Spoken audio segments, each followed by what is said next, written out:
ഇപ്പൊ നിങ്ങൾ ആലോചിച്ചു നോക്കുക, ഈ ഫലസ്തീനിലെ പോരാളികളുടെ ആത്മാർത്ഥതയെക്കുറിച്ച് യൂറോപ്പിലെ ജനങ്ങൾ അത്ഭുതത്തോടെ നിരീക്ഷിക്കുകയാണ്. നിങ്ങൾക്ക് കഴിയോ? ആകാശങ്ങളിൽ നിന്ന് നൂറുകണക്കിന് വിമാനങ്ങൾ പാറിപ്പറന്ന് തുരുതുരേനെ ബോംബിട്ടുകൊണ്ടിരിക്കുമ്പോൾ കുടുംബത്തോടൊന്നിച്ചുകൊണ്ട് വെളിയിലിരുന്ന് ഭക്ഷണം കഴിക്കുന്ന ഫലസ്തീനിലെ സഹോദര സഹോദരിമാരുടെ ചിത്രം കണ്ട് യൂറോപ്പ് ഞെട്ടുകയാണ്. ആരാണ് ഇവർക്ക് ഇത്രയും ആത്മധൈര്യം നൽകുന്നത്? അവിടുത്തെ കുഞ്ഞു മക്കളുടെ കയ്യിൽ നിങ്ങൾ കണ്ടില്ലേ സഹോദരങ്ങളെ? അവരുടെ മാതാപിതാക്കൾ നാളെ ഷഹീദാകാൻ പോകുന്ന കുഞ്ഞുമക്കളെ തിരിച്ചറിയാൻ വേണ്ടി കയ്യിൽ പേരെഴുതി വെക്കുന്നത് പടിഞ്ഞാറൻ രാജ്യങ്ങൾ ഞെട്ടലോടെ കാണുകയാണ്. എന്താണ് അതിനുള്ള ചേതോവികാരം? ആരാണ് ഇവർക്ക് ഈ ആത്മാർത്ഥമായ ധൈര്യം പകരുന്നത്? അവരുടെ വിശ്വാസമല്ലേ? ആ വിശ്വാസത്തിലേക്ക് അവരെ എത്തിച്ച പ്രധാന ഘടകം ലോകത്ത് തുല്യതയില്ലാത്ത മഹത്തായ ഗ്രന്ഥം, അത് വിശുദ്ധ ഖുർആൻ. ആ ഖുർആനിനെ കുറിച്ച് ഇന്ന് യൂറോപ്പ് വായിച്ചുകൊണ്ടിരിക്കുകയാണ്. നിങ്ങൾക്കൊരു സംശയവും വേണ്ട, ആർക്കും ഒരു സംശയവും വേണ്ട. ഫലസ്തീനിലെ കുഞ്ഞു മനസ്സുകൾ ചിരിക്കാതെ ഈ ലോകം അവസാനിക്കില്ല എന്നുള്ളത് ഇസ്ലാമിന്റെ ഉറപ്പായ കാര്യമാണ്. ഫലസ്തീനികൾ പുഞ്ചിരിച്ചുകൊണ്ടല്ലാതെ ഈ ലോകം അവസാനിക്കില്ല. ജൂതപ്പരിശകൾ പരാജയപ്പെടാതെ ഈ ലോകത്തിന് അന്ത്യമുണ്ടാവുകയില്ല എന്നുള്ളത് വിശ്വാസികൾക്ക് നൽകിയ പാഠമാണ്. വിശ്വാസി സഹോദരങ്ങൾ, അതിസങ്കീർണമായ പ്രശ്നങ്ങൾ ലോകത്തിന്റെ പല ഭാഗങ്ങളിലും നേരിട്ടുകൊണ്ടിരിക്കുകയാണ്. നമ്മളൊക്കെ സന്തോഷത്തോടുകൂടെ ഈ സദസ്സിലിരിക്കുമ്പോൾ നമ്മുടെ പ്രിയപ്പെട്ട ഫലസ്തീനിലുള്ള സഹോദര സഹോദരിമാർ ഏത് നിമിഷവും ഈ ഭൂമി ലോകത്തിൽ നിന്ന് തുടച്ചു നീക്കപ്പെടുമെന്ന കരുതലോടുകൂടെ തന്നെ അവർ ഭയാനകതയുടെ മുൾമുനയിലാണ് നിൽക്കുന്നത് എന്ന് നമുക്കറിയാം. പുണ്യനബി സല്ലല്ലാഹു അലൈഹി വസല്ലമ തങ്ങൾ പഠിപ്പിച്ചത് വിശ്വാസികൾ പരസ്പരം സഹോദരങ്ങളാണ്, സഹോദരിമാരാണ്. അവരുടെ വേദന നമ്മുടെ വേദനയാണ്. ഇത്തരം ഒരു സദസ്സിൽ നമുക്ക് അവരെ പറയാതിരിക്കാൻ കഴിയില്ല. ഈ സദസ്സിൽ എന്നല്ല, മനുഷ്യർ ഒരുമിച്ചു കൂടുന്ന സകല സദസ്സുകളിലും ധാർമ്മികതയ്ക്ക് വേണ്ടി, നീതിക്ക് വേണ്ടി, മനുഷ്യർക്ക് വേണ്ടി സംസാരിച്ചു കൊണ്ടേയിരിക്കണം. എന്റെ വിഷയം അതല്ലാത്തതുകൊണ്ട് ഞാൻ ഇപ്പോൾ അങ്ങോട്ട് കടന്നു ചെന്ന് സംസാരിക്കുന്നില്ല. ഞാൻ ഈ സദസ്സിൽ ഒരുമിച്ച് കൂടിയിരിക്കുന്ന സഹോദര സഹോദരിമാരോട് ആമുഖമായി പറയുന്നത്, നിങ്ങളുടെ സകല പ്രാർത്ഥനകളിലും നിങ്ങൾ അവരെ ആത്മാർത്ഥമായി ഓർത്തുകൊണ്ട് അവർക്ക് വേണ്ടി പ്രാർത്ഥിക്കണം. വിശ്വാസിയുടെ ആയുധം എന്ന് പറയുന്നത് പ്രാർത്ഥനയാണ്. പ്രാർത്ഥന കൊണ്ട് ലോകത്ത് അത്ഭുതങ്ങൾ ഉണ്ടായിട്ടുണ്ട്. ഞാൻ ഈ സംസാരിക്കുന്ന സമയം 10,000-ത്തിലധികം ആളുകളാണ് ഗസയിൽ മാത്രം പിടഞ്ഞു വീണ് മരിച്ചിട്ടുള്ളത്. അതില് പകുതിയിലധികവും കുട്ടികളാണ്, സ്ത്രീകളാണ്. സാധാരണക്കാരിൽ സാധാരണക്കാരായ മനുഷ്യരെയാണ് ഇസ്രയേൽ എന്ന് പറയുന്ന ജൂതരാഷ്ട്രം കൊന്നു തള്ളിക്കൊണ്ടിരിക്കുന്നത്. ലോകത്തെ ഏത് യുദ്ധ നിയമത്തിലാണ് ആശുപത്രികൾ ബോംബിടാൻ പറയുന്നത്? കുട്ടികൾ പഠിക്കുന്ന സ്കൂൾ കെട്ടിടങ്ങൾക്കു നേരെ, പരിക്കുപറ്റി ചികിത്സ തേടിയെത്തുന്ന ആശുപത്രികൾക്കു നേരെ, അഭയാർത്ഥി ക്യാമ്പുകളിലേക്ക് പോകുന്ന അഭയാർത്ഥികൾക്ക് നേരെയും വംശഹത്യ ലക്ഷ്യമാക്കിക്കൊണ്ട് ഇസ്രയേൽ എന്ന് പറയുന്ന ലോകത്തെ ഏറ്റവും വലിയ തമ്മാടി രാഷ്ട്രം ഫലസ്തീനിനെ ഇല്ലാതെയാക്കിക്കൊണ്ടിരിക്കുകയാണ്. ചിലരെങ്കിലും ചോദിക്കുന്നത്, ഹമാസ് തുടങ്ങി വെച്ചതുകൊണ്ടല്ലേ ഇപ്പോൾ ഇസ്രയേൽ ആക്രമിക്കുന്നത് എന്നാണ്. ആ ചോദ്യം ചോദിക്കുന്നവർ ഫലസ്തീനിന്റെ ചരിത്രം അറിയാത്തവരാണ്. എന്റെ സംസാര വിഷയം അതല്ലാത്തതുകൊണ്ട് ഞാൻ ഇപ്പോൾ അങ്ങോട്ട് കടന്നു ചെന്ന് സംസാരിക്കുന്നില്ല. ഫലസ്തീനിന്റെ ചരിത്രം അറിഞ്ഞാൽ, ജൂത കുടിയേറ്റത്തിന്റെ നാൾവഴികളുടെ നാളുകളെ കുറിച്ചറിഞ്ഞാൽ, സ്വന്തം രാജ്യത്തിന്റെ അസ്തിത്വം വീണ്ടെടുക്കുന്നതിന് വേണ്ടി ഫലസ്തീനികൾ നടത്തുന്ന, ഹമാസ് പോരാളികൾ നടത്തുന്ന ചെറുത്തുനിൽപ്പുകളെ, അന്നം കഴിക്കുന്ന, ഭക്ഷണം കഴിക്കുന്ന, മാനുഷികതയോട് അനുകമ്പമുള്ള ഒരാൾക്ക് പോലും ആ അക്രമങ്ങളെ തീവ്രവാദ പ്രവർത്തനം എന്ന് പറയാൻ സാധിക്കില്ല. ഏതായിരുന്നാലും നമ്മൾ മനസ്സിലാക്കണം, ഈ ഗസ എന്ന് പറയുന്നത് ഒരു ചെറിയ തുരുത്താണ്. സാധനം അതിന്റെ നീളം 41 കിലോമീറ്ററാണ്. അതിന്റെ വീതി 10 കിലോമീറ്ററേ ഉള്ളൂ. ഇത്രയും ഒരു ചുരുങ്ങിയ സ്ഥലത്താണ് 20 ലക്ഷത്തിലധികം ആളുകൾ അവിടെ താമസിക്കുന്നത്. ആ താമസം എന്ന് പറഞ്ഞാൽ അവർ ഫ്ലാറ്റുകളിലാണ് താമസിക്കുന്നത്.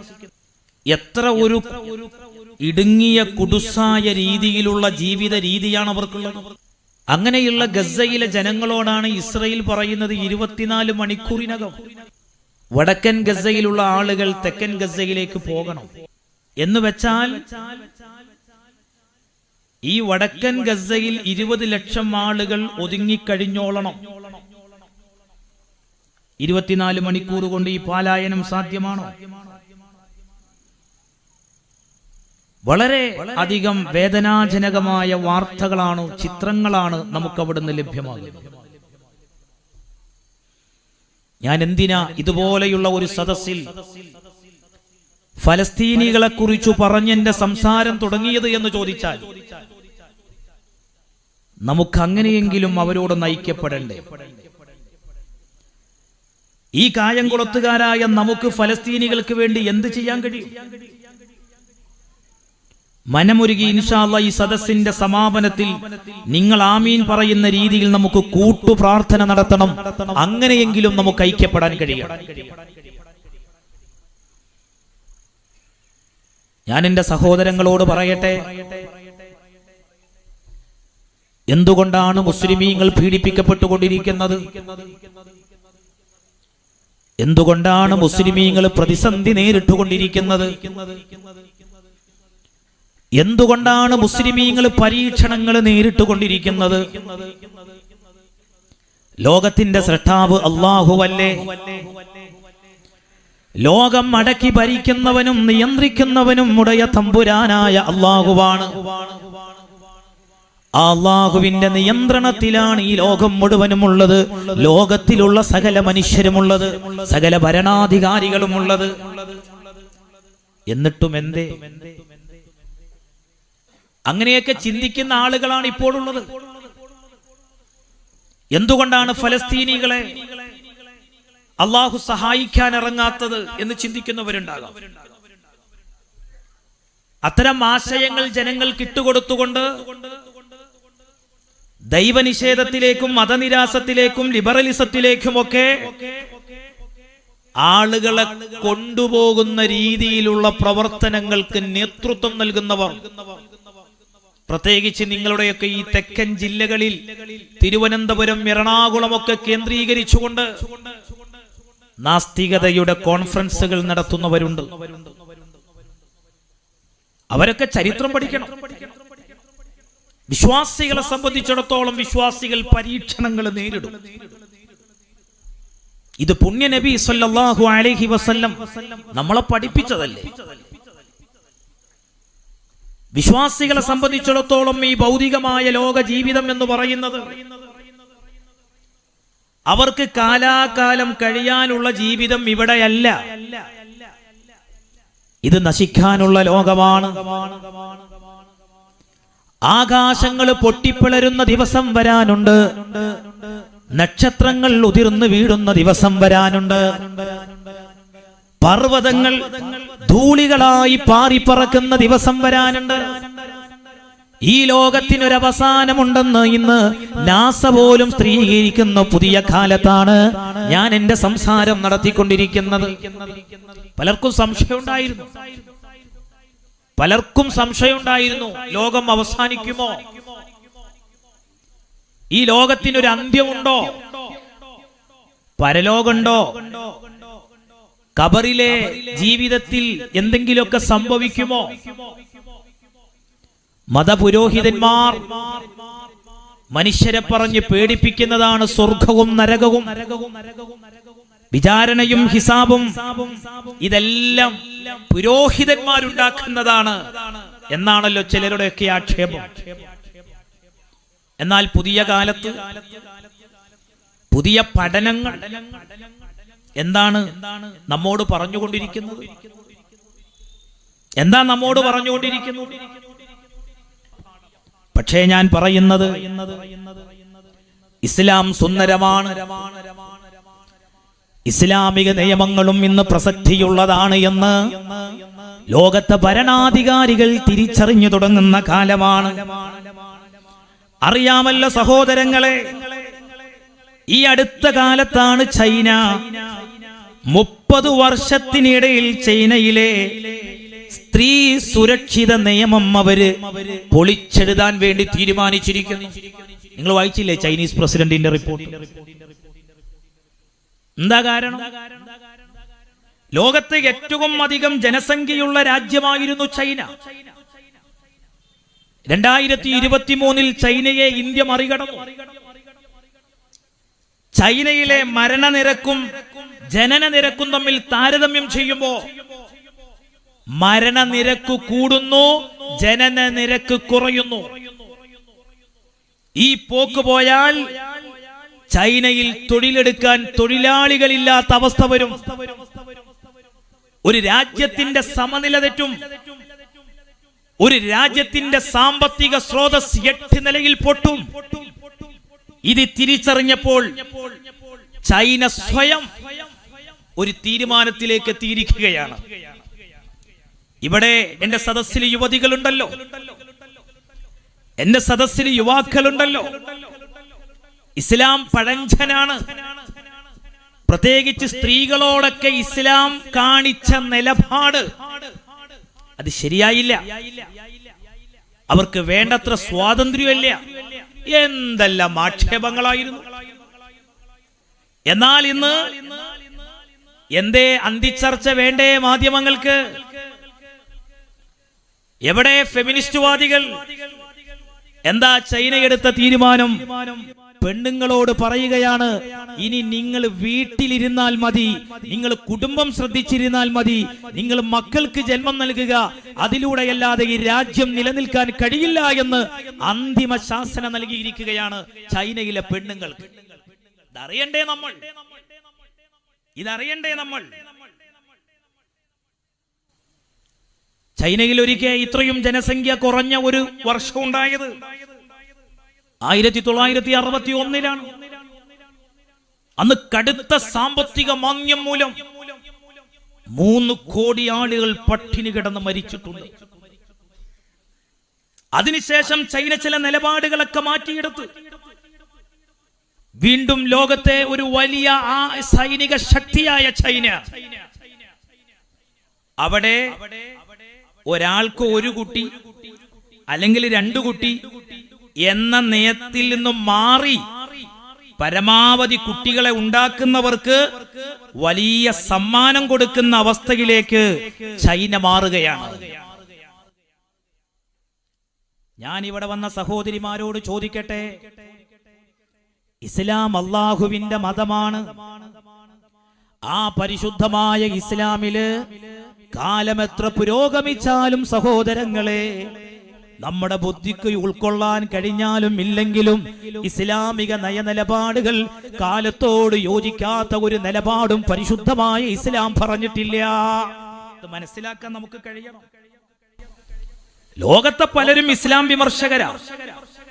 അവർക്ക് എങ്ങനെയും ഇസ്ലാമിനെ കുറ്റപ്പെടുത്തണം, അത് പറഞ്ഞുകൊണ്ടേയിരിക്കും. പ്രത്യേകിച്ച് ഈ മാധ്യമങ്ങളും ചാനലുകളും ഒക്കെ ശ്രദ്ധിക്കുന്ന നിങ്ങളോട് ഞാൻ പറയേണ്ട കാര്യമുണ്ട്. ഇപ്പൊ നിങ്ങളെ നാടിന്റെ ഒക്കെ ഏതാണ്ട് അടുത്തല്ലേ കളമശ്ശേരി എന്ന് പറയുന്നത്? അവിടെ കണ്ടില്ലേ നിങ്ങൾ? അവിടെ ഒരു സ്ഫോടനം ഉണ്ടാക്കി. ഈ കേരളത്തിലെ 3.5 കോടി ജനങ്ങളെ പ്രാർത്ഥന എന്തായിരുന്നു എന്നറിയോ? മനുഷ്യത്തുള്ളവർ പ്രാർത്ഥിച്ചത് എന്താണെന്നറിയോ? അതിൽ കുരിശണിഞ്ഞ ക്രിസ്ത്യാനിയുണ്ട്, പൊട്ടുധരിച്ച ഹിന്ദുണ്ട്, തൊപ്പിധരിച്ച മുസ്ലിമുണ്ട്. എല്ലാവർക്കും ഒരൊറ്റ പ്രാർത്ഥന ഉണ്ടായിരുന്നുള്ളൂ. അതിലെ പ്രതി ഒരു മുസ്ലിം പേരുള്ള ഒരാളാകരുത് എന്ന്.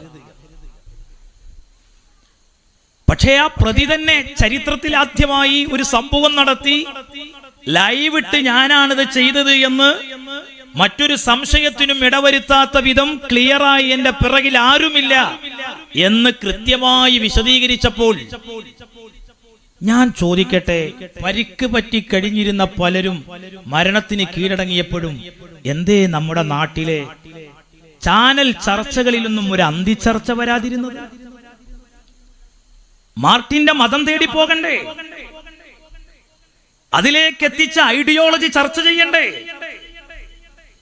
അതേ സമയത്ത് നിങ്ങൾ ആലോചിച്ചു നോക്കൂ, ഇതൊക്കെ ഈ നാട്ടിലെ ജനങ്ങൾക്കറിയാം.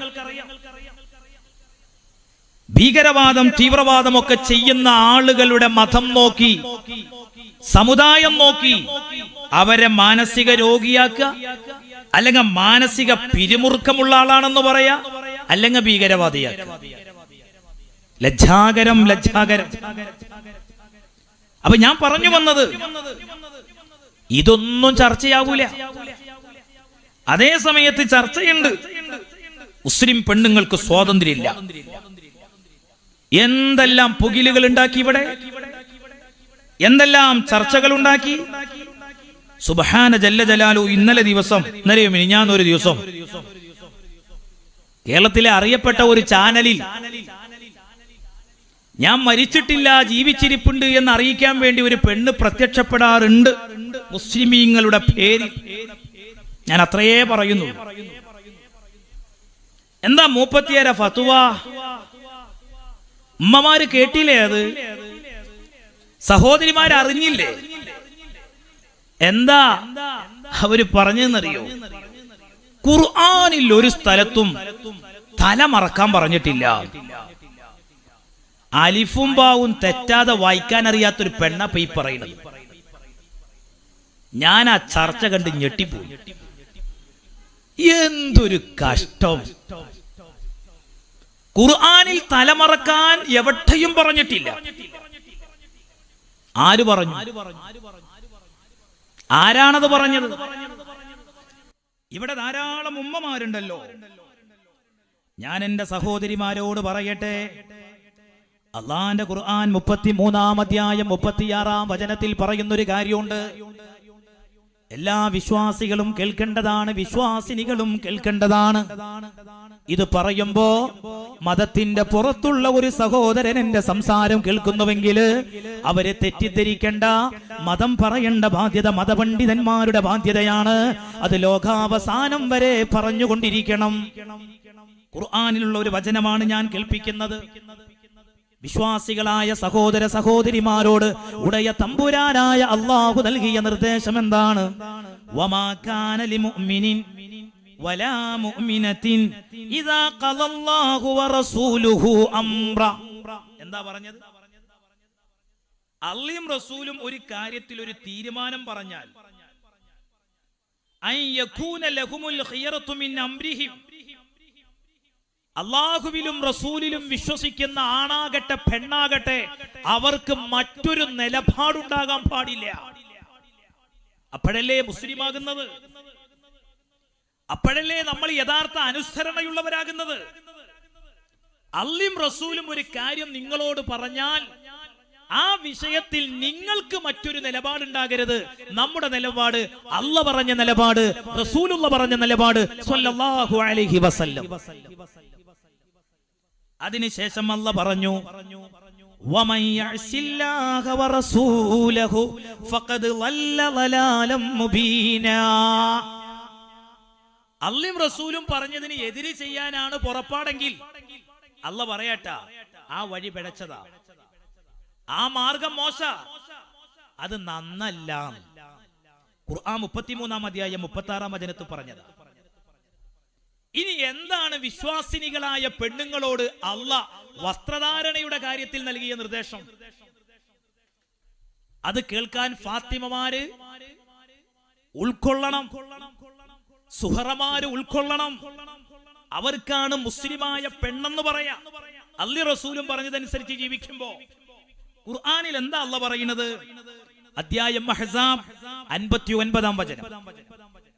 ഖുർആനിൽ ഉണ്ടോന്നാ ചിലർക്കൊക്കെ സംശയം. മതം അങ്ങനെ പറഞ്ഞോന്നോ ചിലരൊക്കെ സംശയിക്കുന്നത്. അതുകൊണ്ടാണ് ഞാൻ അധ്യായവും വചനവും ഒക്കെ പറയുന്നത്.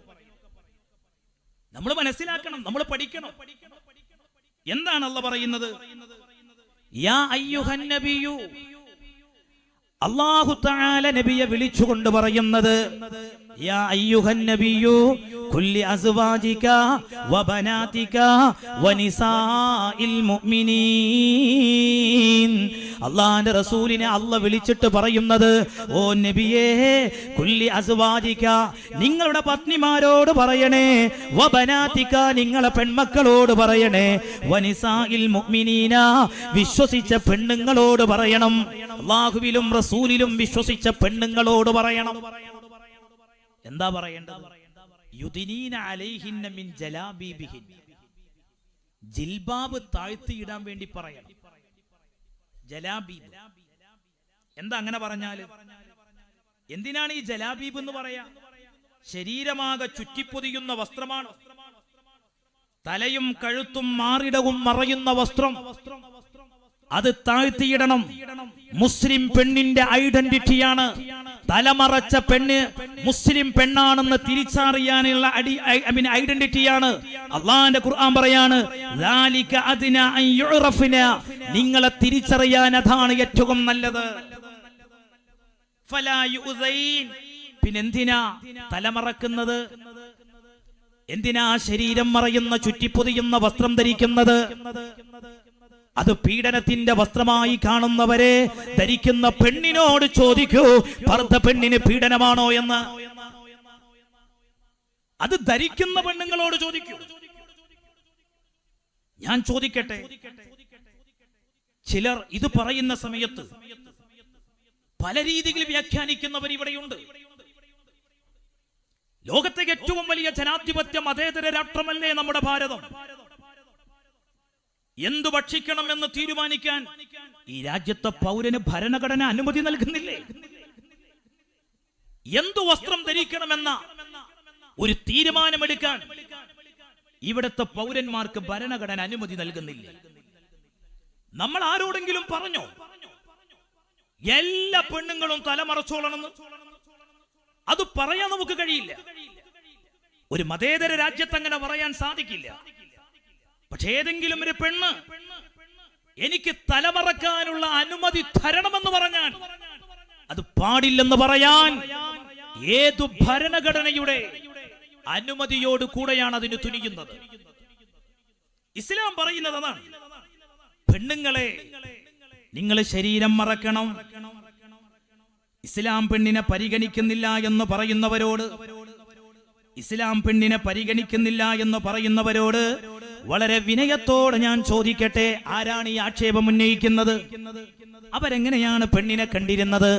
പിതാ രക്ഷിത് കൗമാരേ ഭർത്താ രക്ഷിത് യൗവരേ പുത്രോ രക്ഷിത് വാർദ്ധക്യൈ നസ്ത്രീ സ്വതന്ത്രമർഹതി.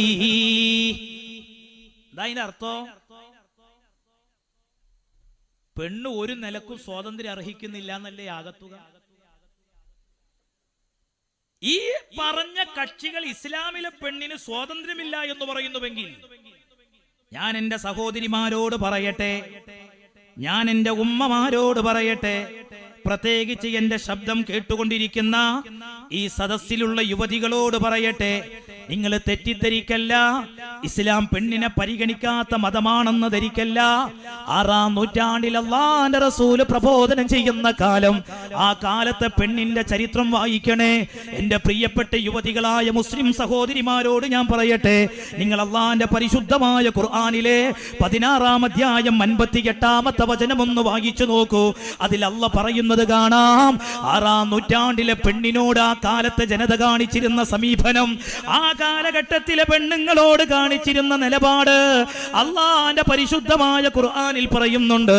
സൂറത്തുൻ നഹ്ൽ 58-ാമത്തെ വചനത്തിൽ കാണാം, വൈദാ ബുശ്ശിറ അഹദുകും ബിൽ ഉൻസാ, പ്രസവിച്ചു വീണത് പെൺകുഞ്ഞാണെങ്കിൽ വല്ല വജുഹു മുസ്വദ്ദൻ വഹുവ കലീം, അപമാന ഭാരം കൊണ്ട് അവരുടെ മുഖമാകെ കറുത്തുപോയിരുന്നു.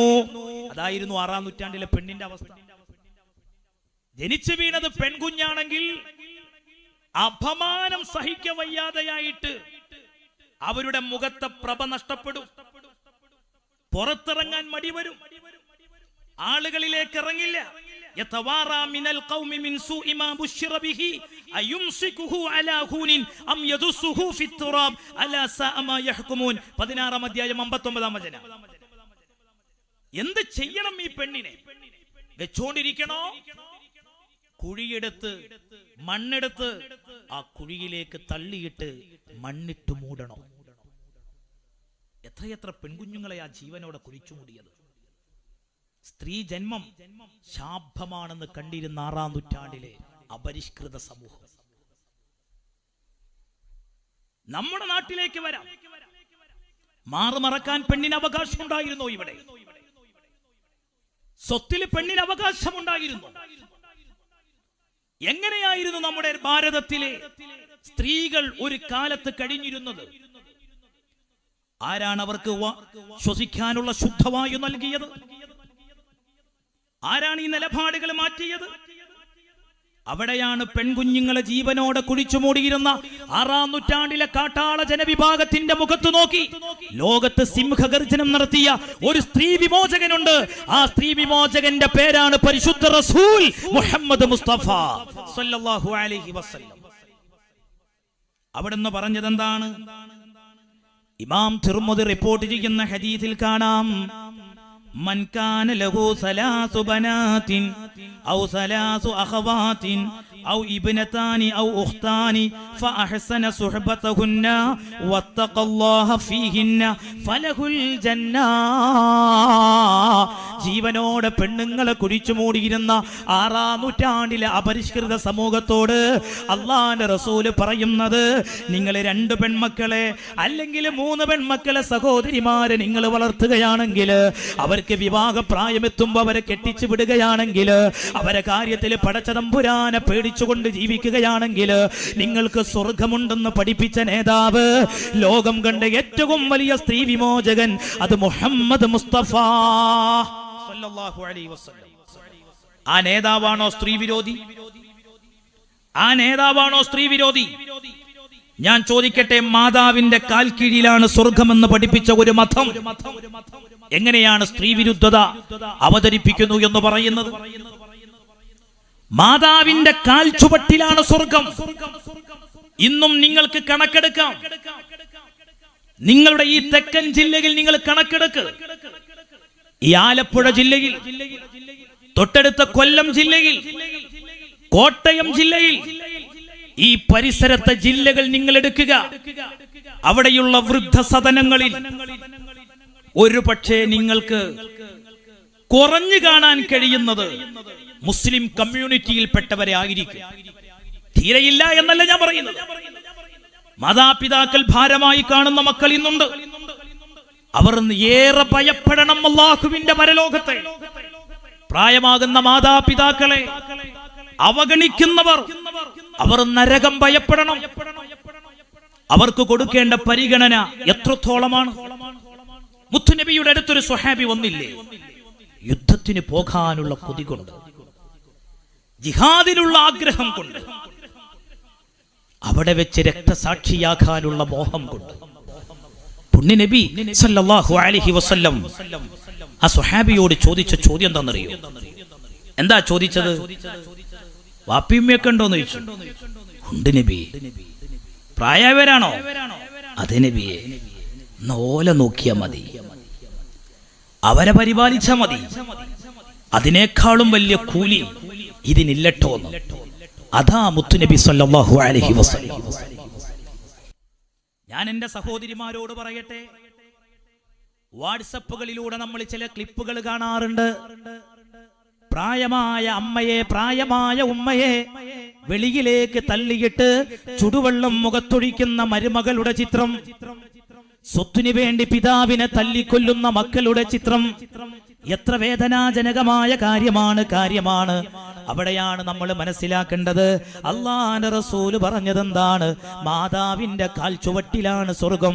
അവരോട് വിനയം കാണിക്കണേ, അവരെ ആദരിക്കണേ, അവരെ ബഹുമാനിക്കണേ.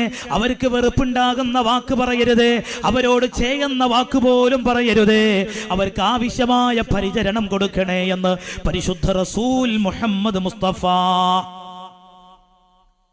ആ നേതാവാണോ, ആ നേതാവ് പ്രചരിപ്പിച്ച മതമാണോ ഈ രാജ്യത്ത് സ്ത്രീ വിരുദ്ധത പറയുന്നത്?